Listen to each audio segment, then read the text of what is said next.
When so many people are hungry and dying, where do you start? We know there's enough to go round, but still, so much poverty. Where do you start? You start here. Leaders from 189 countries have signed up to end poverty. Make them keep their promise, now. We have a plan. The Millennium Development Goals. We have the money and the means. What we want is action.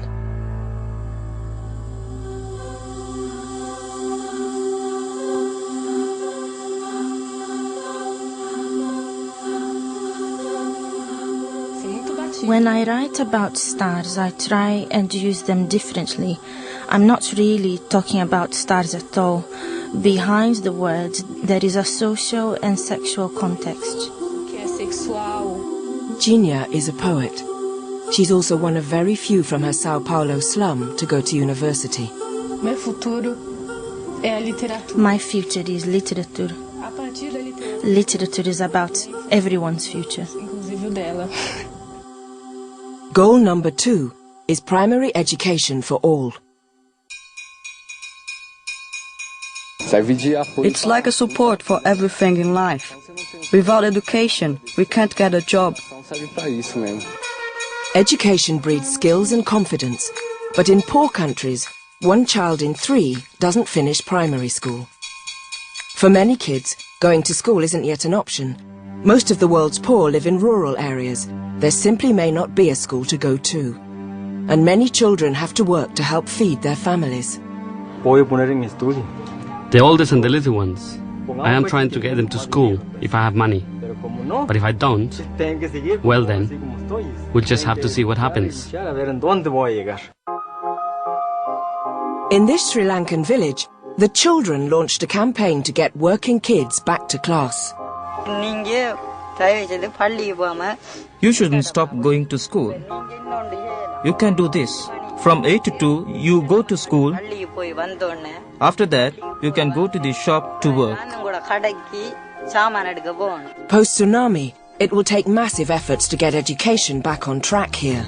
But where there's kids, there's hope, even in the slums of Delhi.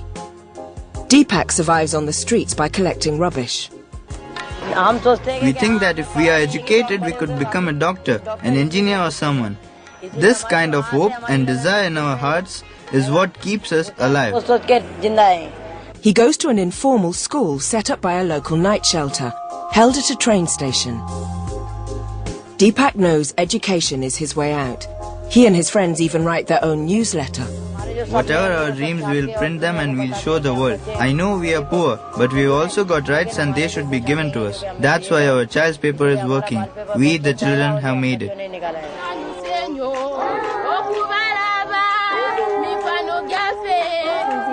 If everything works out, I hope to become a nurse. Then I could still earn money even if I got married. This education will help me achieve my goal. Anyango's homeland, Uganda, is one country that's on target for meeting Goal 2. In 1994, less than a third of Ugandan kids went to primary school. Now it's 97%. It's a question of priorities. Across the world, many families prioritize educating sons over daughters.